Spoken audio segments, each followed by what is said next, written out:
पण लाभलेले आहेत. पण ह्या आता नवीन काळामध्ये एक 15-20 वर्षाचा कालावधी पाहिला तर आपल्याला हे फार चांगलं सहकार्य शेतकऱ्यांना आहे. शेतकऱ्यांना कुठल्याही प्रकारचा त्रास होत नाही. फार वेळी त्यांची कामं सगळी सोडवली जातात.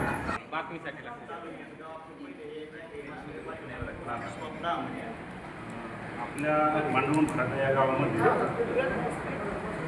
तलाठी म्हणून शुभम दाने साहेब या ठिकाणी त्यांनी पदभार स्वीकारला आणि शेतकऱ्यांच्या कामांना खरोखर गती देण्याचं काम केलं. शेतकऱ्यांचं कुठलंही काम तात्परतेने ते करतात आणि पूर्ण वेळ उपस्थित राहतात आणि म्हणून अशा कर्तव्यदक्ष अधिकाऱ्याचा सन्मान करणं हे नक्कीच महत्त्वाचं आहे. सरपंचांच्या परवानगीने आपण या ठिकाणी आज ग्रामसभेमध्ये सुचवल्यानंतर सगळ्यांनी सांगितलं की ठीक आहे, आपण त्यांचा नक्कीच सन्मान केला पाहिजे. कारण चांगल्या कामाची आपण पण ग्रामस्थांनी सन्मान केला तर तो अधिकारी पण तेवढ्या क्षमतेने अजून काम करण्यासाठी त्यांना नक्कीच पाठबळ मिळत असतं. आता आपला महसूल विभाग मांडवगणचा पूर्वी आपला नंबर मागे असायचा, पण राणेसाहेब आल्यानंतर पहिल्या 10मध्ये आपला नंबर तालुक्यामध्ये येतो.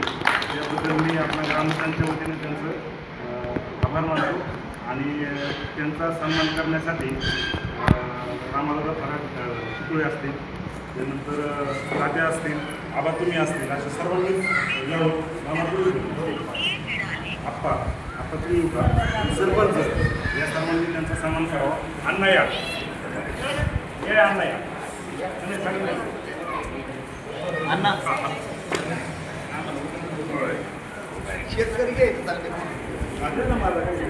आज आपण सर्वसामान्यांमध्ये या तरुण अधिकाऱ्याची खूप चांगली प्रतिक्रिया ही गावामध्ये उपलब्ध होत आहे आणि चांगला प्रतिसाद यांच्या कामाला सर्वसामान्यांना कोणत्याही अडचणी ह्या येत नाहीत असं यांचं कर्तव्य आहे. त्यामुळे या कर्तव्यदक्ष अधिकाऱ्याचा सत्कार होत आहे.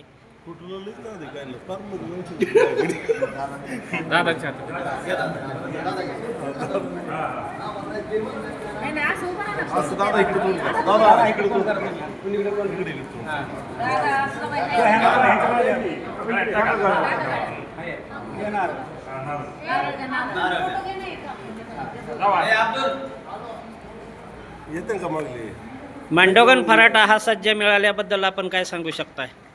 सर्व लोक सपोर्टिव्ह आहेत. सर्व शेतकरी सुद्धा आम्हाला नेहमी सपोर्ट करत राहतात. त्याच्यामुळे कामं प्रगतीने चालू आहे. काही अडचणी आल्यास आपण काय करता? अडचणी आल्यास अडचण सोडवायचा प्रयत्न करतो.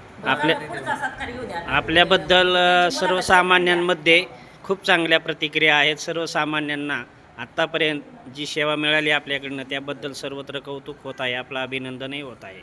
चांगल्या क्षमतेने नेहमी काम करत आहे.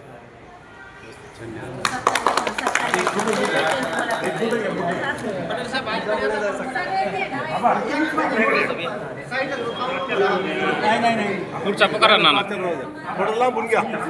पुढचा कोण आहे?